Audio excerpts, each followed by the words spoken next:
जय हिंद दोस्तों, welcome to my YouTube channel. आशा करता हूँ कि आप सभी अच्छे होंगे, अपनी लाइफ में अच्छा कर रहे होंगे। तो आज की वीडियो में डिटेल अबाउट लीव के बारे में बताना चाहूँगा, छुट्टियों के बारे में कि डिटेल में कितनी होती हैं, कैसे होती हैं, क्या क्या होती हैं। तो ये सब सारी फोर्सेस के लिए होता है, लेकिन सीआरपीएफ में थोड़ा सा डिफरेंट है, उसके बारे में बताऊँगा। बाकी फोर्सेस का भी उसमें इंक्लूडेड है। हाँ, एक दो फोर्सेस एक्सेप्शन है उसमें, जैसे सीआईएसएफ वगैरह को उनको था 1 महीने कम छुट्टी मिलती है। तो अभी मैं एज अ बेस सीआरपीएफ को लेके आपको छुट्टियों के बारे में बताना चाहूँगा। तो इसमें छुट्टियों का होता क्या, हमें 75 मिलती हैं, जिसमें से 60 डेज़ की होती हैं आपकी कैजुअल लीव्स और अर्नड लीव, और 15 डेज़ की होती हैं कैजुअल लीव्स। तो मैं थोड़ा आपको ब्रीफ करना चाहूँगा कि छुट्टियों को लेने का होता है कि 3 टाइम में आप ले सकते हो। सीएल 1 बार में, अर्न 2 बार में, मतलब 30-30 करके। पहले मैं आपको अर्न लीव के बारे में नहीं, कैजुअल लीव्स के बारे में बताना चाहूँगा। तो कैजुअल लीव्स का क्या होता है कि अगर आपने 15 डेज़ की ली तो आपके बीच में जितने भी संडे आएंगे, जैसे कि अगर 2 या 3 संडे आते हैं तो वो अलग होते हैं, मतलब 15 डेज़ अलग, संडे अलग। तो ऐसे करके अगर 3 दिन हो गए तो आपको 18 डेज़ का टोटल 18 डेज़ के अराउंड मिल जाता है आपको। और अगर जैसे बीच में जीएच आरएच वगैरह भी आते हैं तो वो भी उसमें ऐड हो जाएंगे, तो आपकी छुट्टियां ऐसे ऐड हो जाती हैं। लेकिन अगर एक ऑफिशियली स्टेटमेंट बोलूँ तो जीएच अनलिमिटेड क्लेम कर सकते हो, आरएच आप 2 क्लेम कर सकते हो साल के दौरान। तो ऐसे करके आपकी छुट्टियां एक्सटेंड मतलब बढ़ती चली जाती हैं। सेम गोज़ विद आपकी जो अर्नड लीव होती हैं, उसमें क्या होता है, अगर आपकी छुट्टी संडे से स्टार्ट हो रही है, संडे को एंड हो रही है, मतलब सफिक्स और प्रीफिक्स, तो वो आपकी छुट्टियों में ऐड नहीं होंगे, वो आपको एक्स्ट्रा दिए जाएंगे। प्लस अगर एंड में कोई जीएच या आरएच है, वो भी आपको नहीं ऐड होंगे, वो विद परमिशन होता है, आप छुट्टी मांगोगे तो वो भी ऐड नहीं होते। तो ये 75 के बाद आपको संडे एक्स्ट्रा मिल रहे हैं, जीएच एक्स्ट्रा मिल रही हैं, आरएच एक्स्ट्रा मिल रही हैं। जैसे मैं बोलूँ लेनी तो होती है 30-30, लेकिन होता क्या है, जैसे मैं अभी यहाँ पे हूँ छत्तीसगढ़ एरिया में, तो रिस्क अलाउंस क्या होता है, अगर आप 30 डेज़ एक साथ छुट्टी लेते हो तो आपको रिस्क अलाउंस को बंद कर दिया जाता है। तो आपका 3 महीने फिर प्रोसेस लगते हैं उसको चालू कराने में, तो इसलिए सभी छुट्टी लेते हैं कम दिन की, तो 25-25 के अराउंड छुट्टियाँ लेते हैं।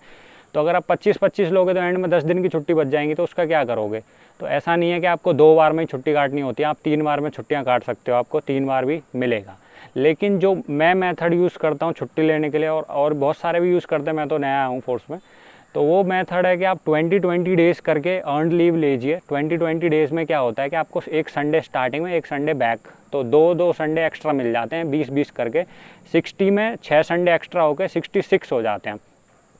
अब मैं थोड़ा सा बताना चाहूँगा, जैसे छत्तीसगढ़ एरिया में क्या होता है कि अब जैसे हम अंदर हैं, अब हम वहाँ से हमारा व्हीकल कोई है नहीं, तो एक बेस पॉइंट बनाया गया है इनने, मतलब base point in the sense कि आपकी उस पॉइंट से आपकी छुट्टियाँ चालू होंगी, ना कि आपकी छुट्टियाँ जहाँ से आप यूनिट से या बटालियन से निकलते हैं आपकी छुट्टियाँ नहीं चालू होंगी।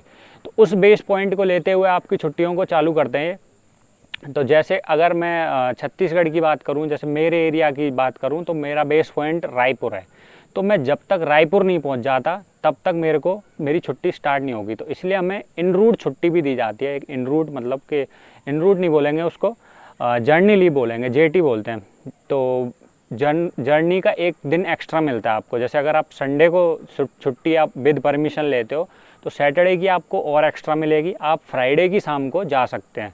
तो ऐसे करके सेम आने का भी होता है। जैसे आपकी छुट्टी 15 को ख़त्म हो रही है तो आप घर से 15 को निकलो, 16 तारीख को आप रिपोर्ट करो रायपुर में।